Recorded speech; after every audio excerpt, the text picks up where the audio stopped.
mita querer que haya tempo para minister encarregado de energia, no caso que não Sr. Douwers, para vir parlamento e para começar a dar uma explicação do que está passando dentro do traspasso para o que trata transição de energia, em específico projeto de Eagle LNG. Me tem uma preocupação muito grande aqui na mientras 2 lunas do parlamento,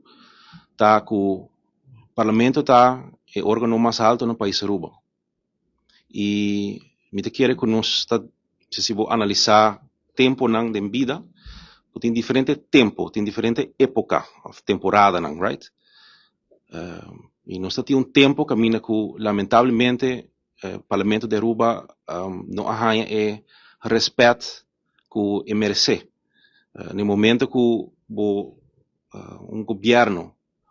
terceira acordo para 20 anos que caso que não Eagle LNG e te dia de aue parlamento de Aruba pagador de belasting não tem claridade arriba com o processo aqui está canando que está estudo não que acordo assim enquanto foi o projeto aqui nós estamos de pipa de gás que está corre de Cerro Colorado te web nós estamos de pipa não que passa rond de barrio não tem tempo que a tem cidadano não que a queja contra isso aqui tem estudo não que acordo assim nós por receber estudo não aqui no parlamento para nós também por controlar o trabalho não aqui o trabalho de parlamentário e parlamento está para controlar o governo